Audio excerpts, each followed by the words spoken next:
பட்டினத்தார் சொன்னது.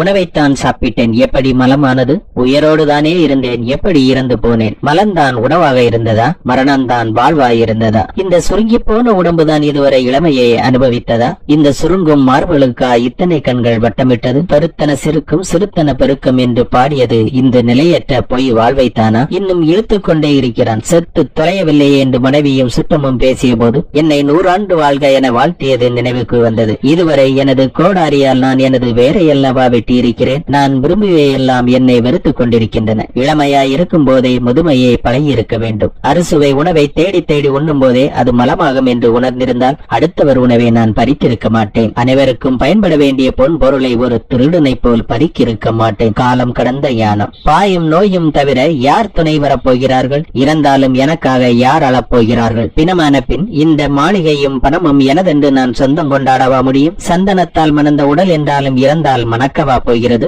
கண்ணே மணியே என்று கொஞ்சிய தாயும் உயிரே என்று சொன்ன மனைவியும் பிணமான பின் உடன் வரவா போகிறார்கள்? பிரிய மாட்டேன் என்று சொன்னவர்கள் பிணம் என்று வீசி சென்ற பிறகு மண் என்னை பார்த்து, மகனே நான் இருக்கிறேன், என் மடியில் வந்து உறங்கு என்று என்னை மார்போடு தழுவிக்கொண்டது. அருந்தின மலமாம் பொருந்தின அழுக்காம் வெறுப்பன உவப்பாம் உவப்பும் வெறுப்பாய் உலகே பொய் வாழ்க்கை. நீ நீயாக இரு. உங்கள் உடலில் இருக்கும் ஒவ்வொரு உறுப்பும் நீங்கள் உயிருடன் இருக்கும் அத்தனை நாளுக்கும் பயன்படுத்தவே படைக்கப்பட்டிருக்கிறது. வயதானால் அந்த நோய் வரும் இந்த நோய் வரும் என்று சொன்னால் தயவு செய்து நம்பாதீர்கள். உங்கள் கூடவே வாழும் மிருகங்களை பாருங்கள். மரணம் வரும் வரை தன் வேலைகளை தானே செய்து கொள்கிறது. எந்த பறவைகளும் தனக்கு வயதாகிவிட்டது என்று தன் குஞ்சிடம் உணவு கேட்பதில்லை. எந்த மாடும் படுத்துக் கொண்டு தன் கன்றிடம் தண்ணீரோ உணவோ கேட்பதில்லை. எந்த பூனையோ நாயோ படுக்கையில் இருந்து கொண்டு மலம் கழிப்பதில்லை. மரணம் அடையும் நாள் வரை ஆரோக்கியமாக சுயமாக தன் வேலைகள் அனைத்தையும் செய்து கொள்கின்றன. மனிதர்கள் மட்டும்தான் வயதானால் நோய் வரும் இயலாமை வரும் என்று நம்பி அடுத்தவர்களை எதிர்பார்த்து வாழ ஆரம்பிக்கிறார்கள். நன்கு ஞாபகம் வைத்துக் கொள்ளுங்கள். முதுமை என்று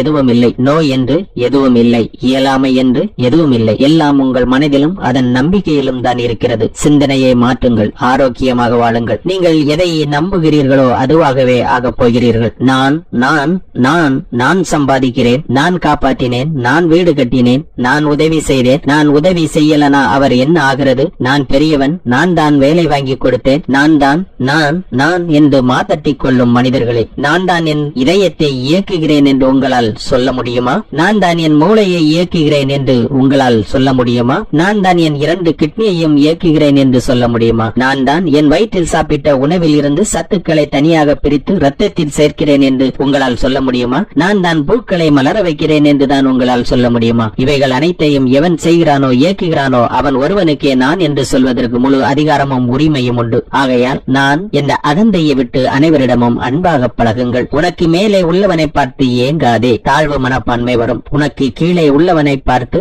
ஏளனமாய் சிரிக்காதே, தலைக்கணம் வரும். உன்னை யாரோடும் ஒப்பிடாமல் நீ நீயாக இரு, தன்னம்பிக்கை தானாய் வரும். பட்டினத்தார் சொன்னது.